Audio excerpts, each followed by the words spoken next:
Bom dia, meus alunos do primeiro ano do ensino médio. Hoje nós estamos aqui para falar sobre os pré-socráticos.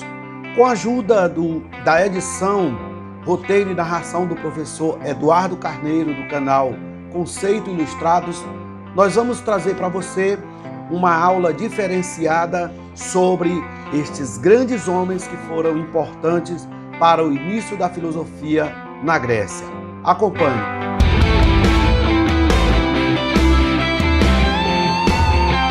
Os filósofos pré-socráticos foram aqueles que antecederam Sócrates. Porém, como alguns dos pré-socráticos viveram na mesma época que Sócrates, a principal definição para eles é a de que eles foram filósofos que possuíam uma reflexão filosófica diferente da de Sócrates. Isto é, a investigação dos pré-socráticos era voltada para a natureza, enquanto que a reflexão de Sócrates era voltada ao ser humano. Os pré-socráticos desenvolveram suas teorias entre o século VII e século V a.C. Os pré-socráticos foram os primeiros a romper com a explicação mitológica, que consistia em histórias fantasiosas. Eles buscaram explicar a natureza de forma racional e lógica, ou seja, utilizando a razão.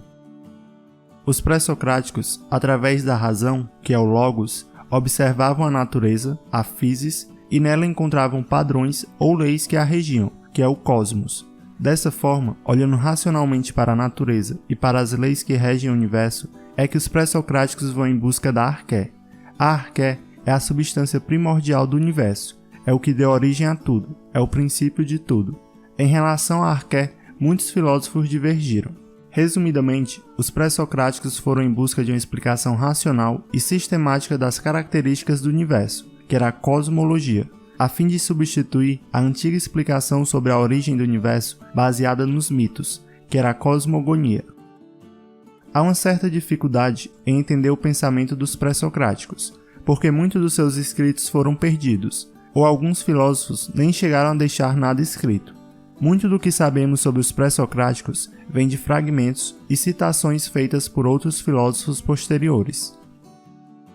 Principais filósofos pré-socráticos: Tales de Mileto. Tales de Mileto é considerado por Aristóteles como sendo o primeiro filósofo, pois foi ele quem deu origem à utilização da razão para explicar o universo, a sua origem e tudo o que nele existe. Para Tales, a arqué era a água, ou melhor, a umidade. Tales não se referia apenas à substância água, mas a tudo aquilo que era úmido. Para Tales, a água era a substância primordial, pois tudo que é vivo ou traz vida é úmido. A inexistência de umidade, a completa seca, corresponderia à não existência, à morte. A água também pode ocupar qualquer forma e se apresentar em diversos estados, nos quais todos os seres da natureza estão inseridos, os quais são sólido, líquido e gasoso. Outro ponto importante é que Tales possivelmente fez uma viagem ao Egito, onde lá observou que as cheias do rio Nilo faziam com que a terra ficasse fértil, e também observou que civilizações se desenvolveram nos deltas de rios.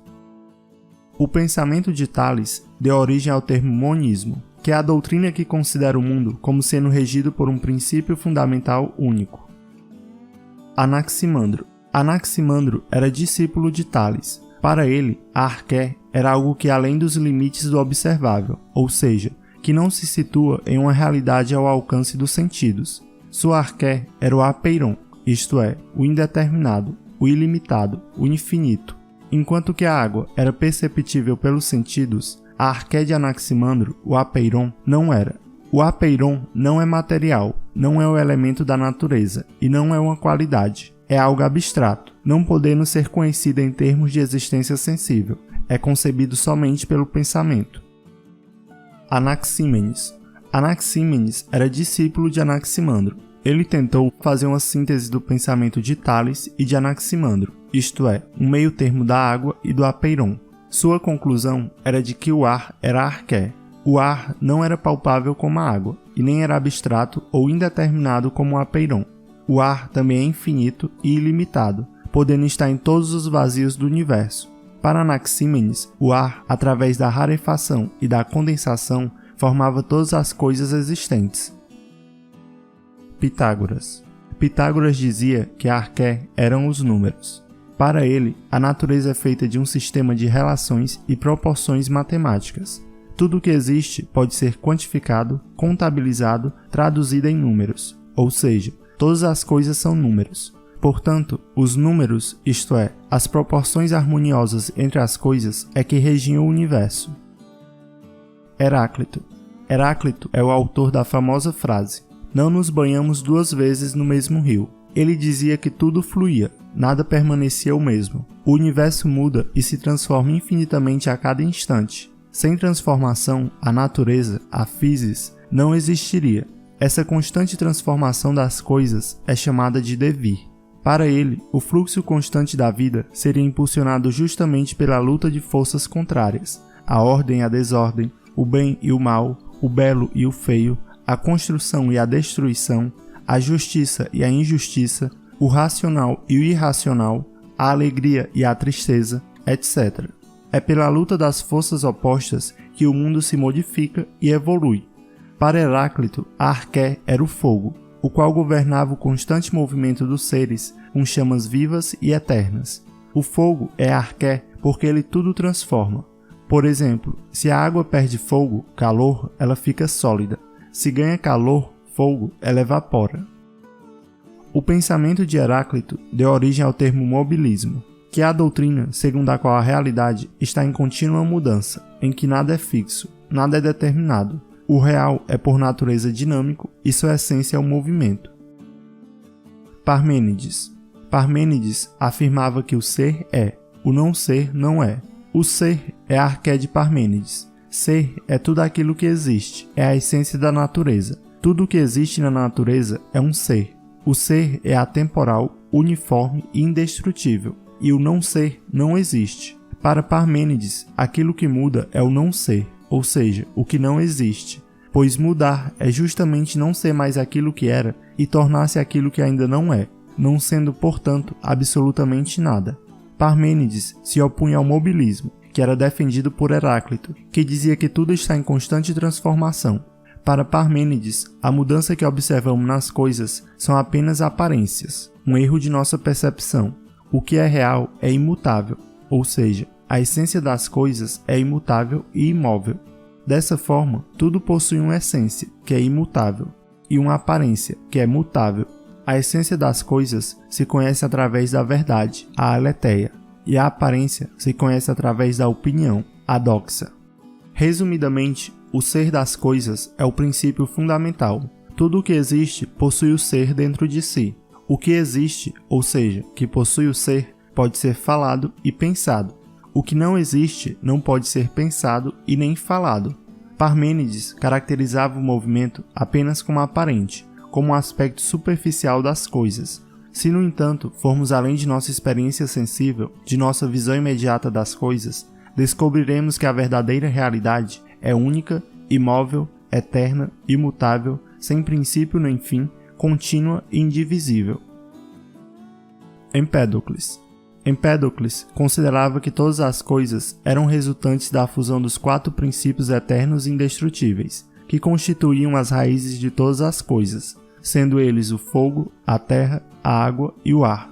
Esses princípios, ou elementos, eram unidos pela amizade, o amor, e separados em formas diversas e proporções diferentes pela discórdia, o ódio. Esses 4 elementos primordiais eram, portanto, a arqué para Empédocles. Anaxágoras. Anaxágoras dizia que a realidade era composta por uma infinidade de elementos, chamados de sementes ou homeomerias, que se diferenciavam entre si qualitativamente e possuíam propriedades irredutíveis, de cuja combinação nascem todas as coisas. Dessa forma, a arqué, ou o princípio de todas as coisas, são essas sementes, que se misturam e se separam. Inicialmente estavam todas juntas, confundidas e sem ordem num caos primitivo, mas foram ordenadas por uma inteligência, isto é, uma mente cósmica que ordena o mundo, chamada de Nous. Demócrito. Demócrito desenvolveu a doutrina filosófica conhecida como atomismo, a qual foi criada por Leucipo. Ele dizia que todas as coisas que formam a realidade são constituídas por partículas indivisíveis e minúsculas, ao ponto de não serem vistas a olho nu, chamadas de átomos, que significa não divisível. Os átomos são separados uns dos outros pelo vazio, mantendo propriedades atrativas que os associavam, dando origem a todas as coisas existentes no universo, e propriedades repulsivas que os desconstituíam, desagregando-os assim como sua forma. Os átomos são eternos e possuem todos a mesma natureza, embora tenham formas diferentes. Os átomos eram, portanto, a arqué de Demócrito. Principais escolas pré-socráticas, isto é, principais correntes de pensamento na qual os pré-socráticos se enquadravam. Escola jônica. A escola jônica é considerada como o início da filosofia na Grécia Antiga, caracterizando-se por buscar nos elementos da natureza física o princípio e a causa de todos os seres do universo, o princípio da physis, da natureza. Os principais representantes dessa escola são Tales de Mileto, Anaxímenes, Anaximandro e Heráclito. Escola pitagórica.